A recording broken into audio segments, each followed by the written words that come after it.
જય શ્રી કૃષ્ણ, જય માતાજી. ને બીયુબેનને થોડું કામ હતું, લેસન કરતા હતા એટલે આપણે પછી એને વોઇસ ઓવર કરવા નથી દીધો, કેમ કે આપણે પણ થોડું વિડીયો આપણે બનાવવો પડે ને થોડો એટલે અમે તો સવારના પોરમાં અમે બે તો સ્કૂલે ગઈ હતી બીયુ ને અમે તો ભવનાથ નીકળી ગયા હતા, કેમ કે તમને થોડો ભવનાથનો નજારો બતાવવાનો હતો. જોરદાર વરસાદનો માહોલ હતો અને જોરદારનો લોકેશન હતું, કેમ કે પહાડોમાં તો બહુ મજા આવે આપને. તો અહીંયા તો ધીમે ગાડી હાંકીને જોરદારનું પછી તમે ભવનાથ મંદિર તમને પણ બતાવી દીધું, કેમ કે એ પણ જોરદાર હતું, કેમ કે વરસાદ હતો એટલે બહુ મજા આવે ને સાફ સફાઈ પણ ચાલુ હતી.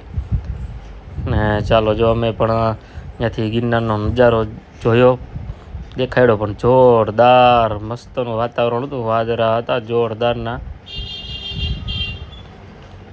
કાંઈ ઘટે નહીં એમાં. તો પછી તો પાણીનું રમઝમાટ હતી ને અમે પણ પછી તમે રોપવે બાજુ રસ્તો જોયો ને પછી અહીંયા જોઈ આવ્યા મેં કેવી ટ્રાફિક છે, કેમ કે રોપવે તો હતો બંધ એટલે ટ્રાફિક તો કાંઈ હતી નહીં. ને પછી તમે અહીંયા કામ હતું એટલે ગયા હતા ફોટો દેવા જોરદારનું. ને પછી અહીંયા ગાડી રાખીને અમે બે તો બેસી ગયા હતા સવારના પોરમાં.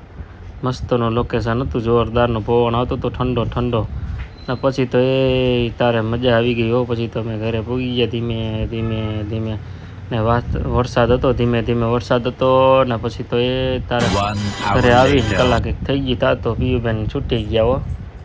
પીયુબેન છૂટી ગયા ને મેં લઈ લીધું બેગ લઈ લીધું ને પછી તો એ તારે ધીમે એને હાલતી કરી દીધી, કેમ કે બહુ મજા આવે. ને પછી તો આપણે જમીન 4 કલાક હોય ને આપણે દુકાન નાખી, દુકાન ગુજ્જુ ફાસ્ટફૂડ. પીયુબેન ઉઠી ગયા હતા ને પછી તો એ તારી તો ટ્યુશનમાં જવા પણ તૈયાર થઈ ગયા હતા ને એ તો પણ ટ્યુશનમાં ધીમે વહી ગઈ, કેમ કે વરસાદનો માહોલ છે. ને પછી તમે અજય બાપુને બધાને અમરનાથ જતા હતા એટલે એને પણ મૂકવા ગયા અમે. ઠેલા રિક્ષા આખી ભરાઈ ગઈ હો. પછી તો એને કહી દીધું ટાટા બાય, કેમ કે પછી તો વિડીયોમાં એ બધા જો ઠેલા ઉપાડ્યા હો, કેમ કે અમરનાથ જવું એટલે ઠેલા તો ઉપાડવો પડે.